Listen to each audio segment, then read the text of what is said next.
Alors bonjour à tous, j'espère que vous allez bien. Aujourd'hui on se retrouve pour une nouvelle vidéo de test.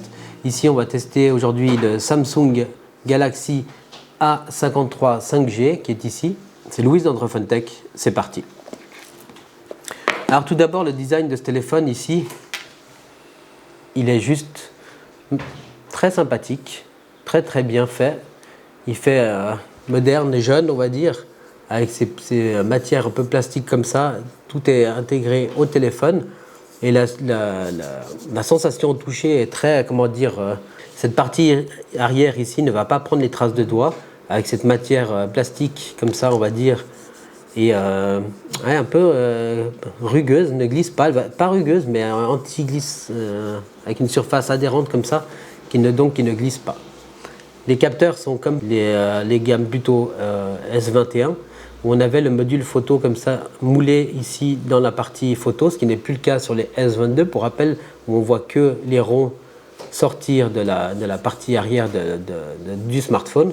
Ici c'est un design un peu de l'ancienne génération des S21 on va dire comme ça. Sur la tranche du dessous ici on retrouvera le tiroir carte SIM, le port USB et le haut-parleur principal. Sur la tranche avant on va retrouver un deuxième haut-parleur, ça fera à voir plus tard dans le test.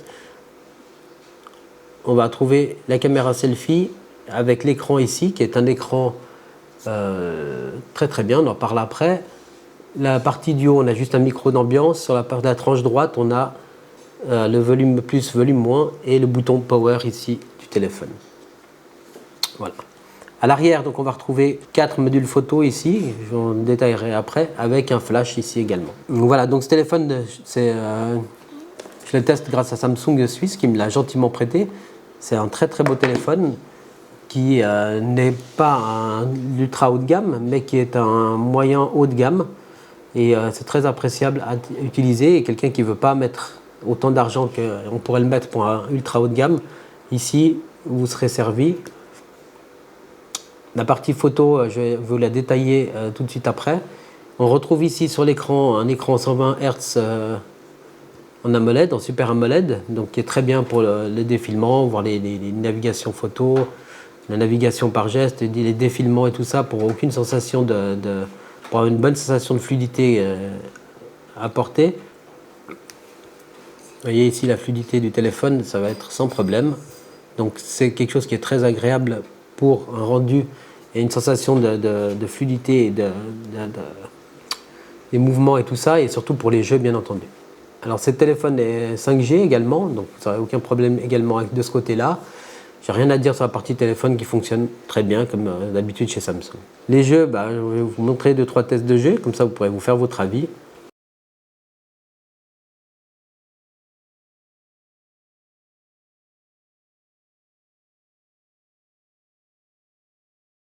Je vous laisse découvrir les photos et les vidéos et vous faire votre propre avis. Je pense que c'est toujours plus adéquat. Je vous dirai quand même ce que je pense, mais voilà.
Alors voilà, ici on est donc avec le Samsung, donc la version modèle A53. Et on voit ici, donc je suis avec la caméra selfie en face avant, donc la caméra face avant. Et on filme en Full HD à 60 images par seconde. Et l'image, vous voyez ce que ça donne, elle a l'air très propre. Ainsi que la stabilisation qui a l'air vraiment excellente également.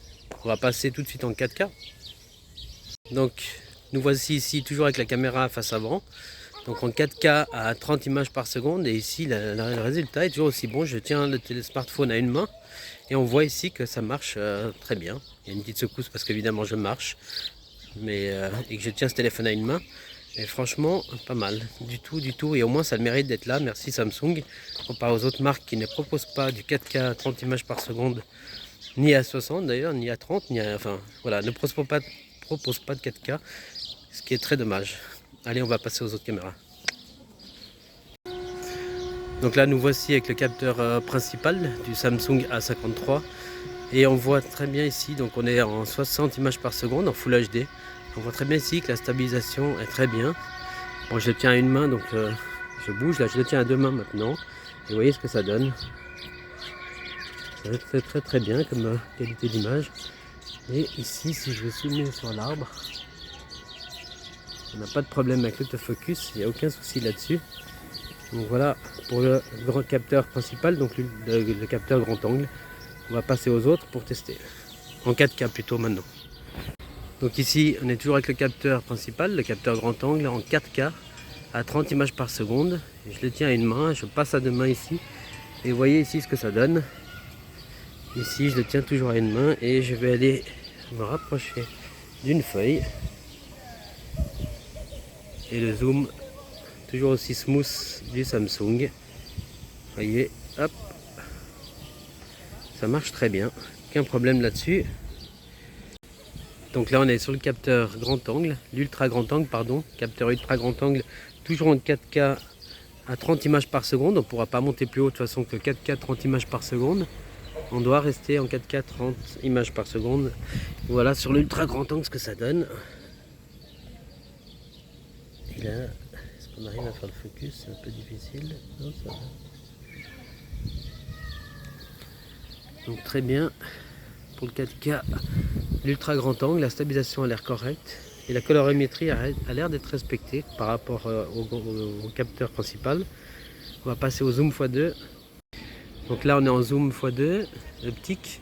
On est donc toujours en 4K ultra HD à 30 images par seconde.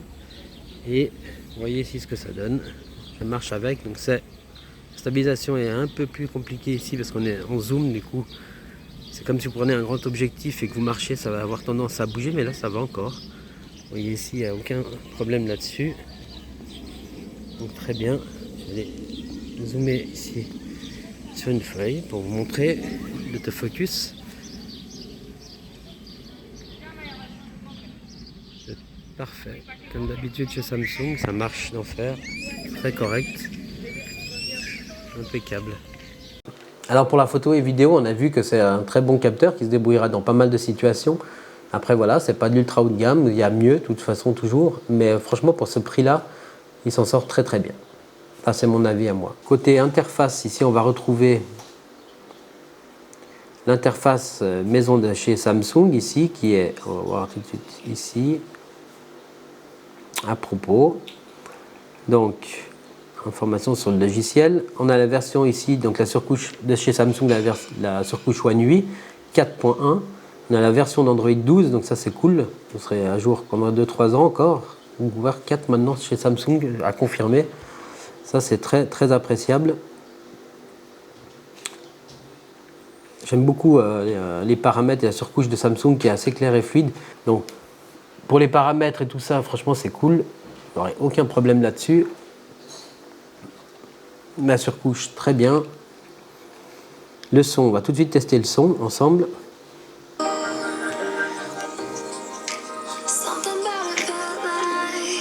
Donc voilà le son, ce que ça donne.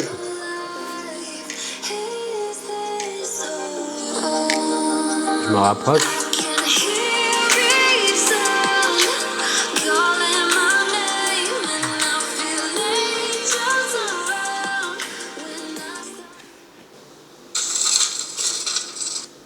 Comme il dirait pour tout, voilà le son. Il y a quelque chose. On voit ici effectivement la plaque qui ressemble à la plaque de cuisson des iPhones, comme disaient certains. Voilà. Franchement, le design, moi je trouve vachement élégant et donc différenciant des autres. On a bien un son dual speaker stéréo. Donc ici le principal et ici le secondaire. Mais il fera très bien l'affaire et il vous apportera une immersion encore plus sur la tranche droite, on retrouve le bouton plus power approfondi, ici, plus abouti. le bouton de l'alert slider ici, donc vous pouvez mettre silencieux et vibreur ou mettre normal, ça dépend de la position que vous aurez Donc choisi. voilà pour la partie son et multimédia, donc ça marchera très bien, hein, j'ai vu aucun problème de ce côté-là. Donc voilà, c'est un très très bon téléphone, je trouve ce Samsung A53, c'est un bon choix pour les personnes qui ne veulent pas le mettre 1000 € dans un smartphone. Après, vous pouvez attendre un petit peu et bénéficier de certaines promos, ça vous sera encore plus avantageux. Voilà, en tout cas j'espère que vous avez aimé le test, si c'est le cas n'oubliez pas comme d'habitude de laisser un like, de vous abonner. Et je vous dis à très vite dans une prochaine vidéo. C'était Louis d'Androphone Tech. Ciao.